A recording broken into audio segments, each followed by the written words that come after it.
Chaitra Vivag Bridal Collection by Shobhika Wedding. Nilambur നഗരസഭയിൽ budget അവതരണം നടത്തി. 2025-26 വർഷത്തെ പുതുക്കിയ ബജറ്റും 2026-27 വർഷത്തെ മതിപ്പു ബജറ്റുമാണ് നഗരസഭാ വൈസ് ചെയർമാൻ ഷൌക്കത്ത് അലി കൂമഞ്ചേരി അവതരിപ്പിച്ചത്. മാലിന്യ നിർമ്മാർജ്ജന പദ്ധതിയിൽ പ്ലാസ്റ്റിക് പ്രോസസിംഗ് യൂണിറ്റ്, പ്ലാസ്റ്റിക് ഉപയോഗിച്ചുള്ള ഇഷ്ടിക നിർമ്മാണം, അജൈവ മാലിന്യ ശേഖരണം ശക്തിപ്പെടുത്തൽ എന്നിവയ്ക്കും ആരോഗ്യമേഖലയിൽ ഓപ്പൺ ജിം, ഹാപ്പിനെസ് പാർക്ക്, കിടപ്പിലായ രോഗികൾക്ക് മരുന്നും ഭക്ഷണവും വീട്ടിലെത്തിക്കൽ, കുടിവെള്ള സംഭരണത്തിനായി കിണർ റീചാർജിംഗ്, തടയണ നിർമ്മാണം, ലഹരി നിർമ്മാർജ്ജന പദ്ധതിയിൽ വിവിധ ബോധവൽക്കരണ പരിപാടികൾ എന്നിവയ്ക്ക് ബജറ്റിൽ തുക വകയിരുത്തിയിട്ടുണ്ട്. സ്ത്രീ ശാക്തീകരണത്തിൽ വിവിധ തൊഴിൽ മേഖലകൾ ആരംഭിക്കുന്നതിനും തുക മാറ്റിവെച്ചിരുന്നു. കലാ സാംസ്കാരിക രംഗത്ത് പുതിയ മാറ്റങ്ങൾ വരുത്തുന്നതിനായി ഓപ്പൺ എയർ തിയേറ്ററുകൾ ഉൾപ്പെടെ സ്ഥാപിക്കും.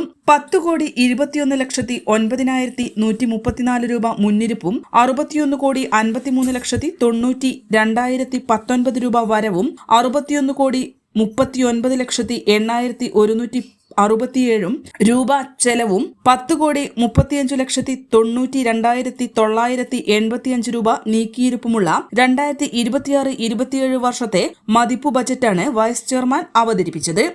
ഓപ്പൺ ജിം, ഹാപ്പിനെസ് പാർക്ക്, കിടപ്പിലായ രോഗികൾക്ക് ഭക്ഷണം, മരുന്ന് വീട്ടിലെത്തിക്കാൻ തുടങ്ങിയവർക്കും ഈ ബജറ്റിൽ തുക അനുവദിച്ചിട്ടുണ്ട്.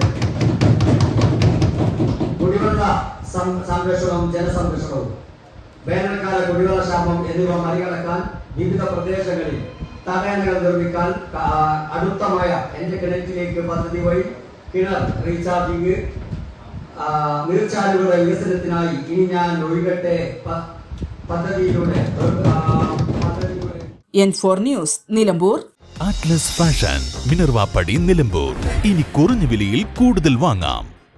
PG medical trust hospital, VK road, Nilambur.